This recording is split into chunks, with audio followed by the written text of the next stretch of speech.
आदमी इस्लाम छोड़कर सनातन में आए, इस्लाम पे कितनी बड़ी चोट है ये केवल मैं जानता हूँ। ये तो जो बातें कहते हैं हिंदू कह रहे मुसलमान नहीं कह रहे, इन बातों क्योंकि मुसलमानों को इस चोट का पता है। अगर सिया वक्फ बोर्ड का पूर्व चेयरमैन सैयद वसीम रिजवी जितेंद्र नारायण सिंह त्यागी बन सकता है तो सऊदी अरब के बादशाह भी सनातन में आ सकते हैं।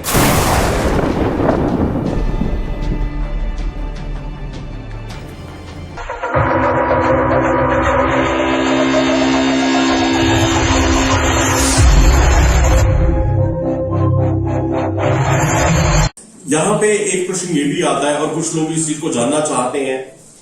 देखिए, जैसा हिंदू धर्म को लेकर के अगर कोई अपशब्द बोलता है और बोलने वाले का नाम गिलानी हो तो समझ में आता है, बोलने वाला कोई मुश्ताक शेख को समझ में आता है, बोलने वाला हिजबुल मुजाहिदीन और लश्कर तैयबा समझ में आता है।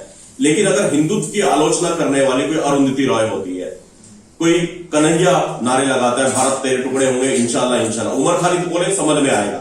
लेकिन कन्हैया लगाता है तो ज्यादा दुख होता है कि अपना ही होकर अपने घर में छेद कर रहा है।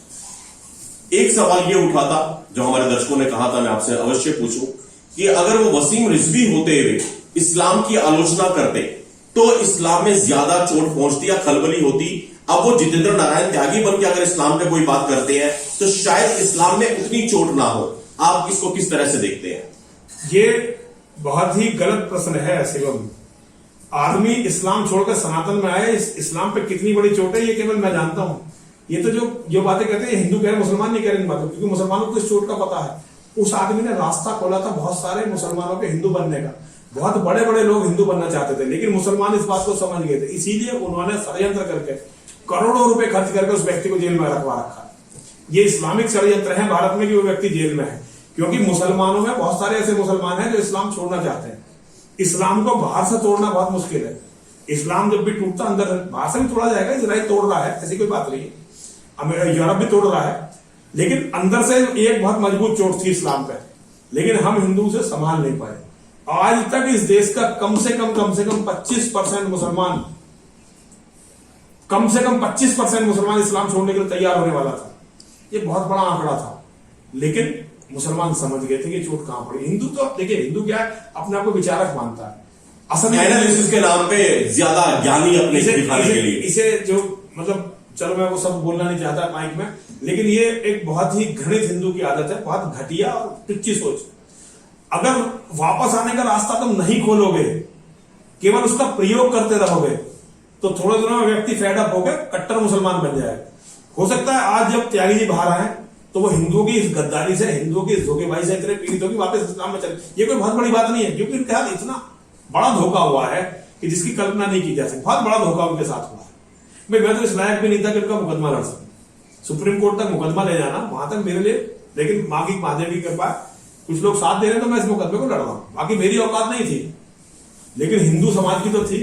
हिंदू समाज को तो लड़ना था, हिंदू समाज को तो बचाना था, लेकिन हिंदू समाज केवल ये अपने बहाने ढूंढता रहा।